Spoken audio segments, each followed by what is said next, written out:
לפגוע בתשתיות הגרעין של איראן, במפעלי הטילים הבליסטיים של איראן. ইসরায়েলের প্রধানমন্ত্রী নেতানিয়াহু বলেছেন, তার দেশ ইরানে যে সামরিক অভিযান চালাচ্ছে তার মাধ্যমে মধ্যপ্রাচ্যের চেহারা বদলে দেয়া হচ্ছে, যা ইরানের ভেতরেও মূলগত পরিবর্তন আনতে পারে। নেতানিয়াহু চলমান সামরিক অভিযানের তিনটি প্রধান লক্ষ্য তুলে ধরেছেন। প্রথমত, ইরানের পরমাণু কর্মসূচি ধ্বংস করা; দ্বিতীয়ত, ব্যালিস্টিক ক্ষেপণাস্ত্র তৈরির সক্ষমতা নিশ্চিহ্ন করা; তৃতীয়ত, ইরানের মদতপুষ্ট সন্ত্রাসী চক্র, যাকে তিনি এক্সিস অব টেরোরিজম বলেছেন, তাদের নির্মূল করা।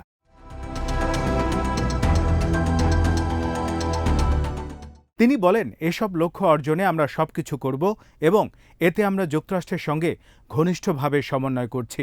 এমনকি ইরানের সর্বোচ্চ নেতা আয়াতুল্লাহ আলী খামেনিকেও হত্যা করার সম্ভাবনা তিনি নাকচ করেননি। নেতানিয়াহুর মতে, ইরানের পরমাণু ও ক্ষেপণাস্ত্র কর্মসূচি ইসরায়েলের জন্য অস্তিত্বগত হুমকি।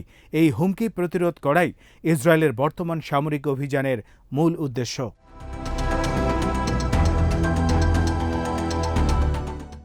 তবে মার্কিন প্রেসিডেন্ট ডোনাল্ড ট্রাম্প ইরানের সর্বোচ্চ নেতাকে হত্যার ইসরায়েলি পরিকল্পনায় বাধা দিয়েছিলেন কিনা এই প্রশ্নের উত্তর এড়িয়ে যান নেতানিয়াহু।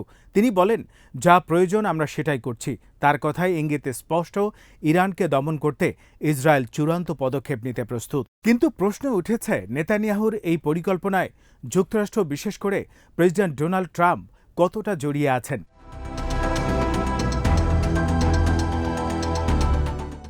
ইউরোপীয় ও আন্তর্জাতিক যুদ্ধ আইনে রাষ্ট্রপ্রধানদের হত্যা চেষ্টা দীর্ঘদিন ধরেই নিষিদ্ধ। কিন্তু 2001 সালের পর ওয়ার অন টেরর নামের এক বিশেষ যুদ্ধনীতির আড়ালে এইসব নিয়ম ভেঙে গুপ্ত হত্যা চালিয়েছে যুক্তরাষ্ট্র। ইরানের শীর্ষ নেতা আয়াতুল্লাহ খামেনি সম্পর্কে ট্রাম্পের বক্তব্য রহস্যে ঘেরা। তিনি সম্প্রতি বলেছেন, আয়াতুল্লাহ খামেনি কোথায় অবস্থান করছেন তা আমরা জানি, কিন্তু এখনই আমরা তাকে হত্যা করতে চাই না। অর্থাৎ এখন হত্যা না করলেও ভবিষ্যতে তাকে হত্যার আশঙ্কা নাকচ করেনি ট্রাম্প।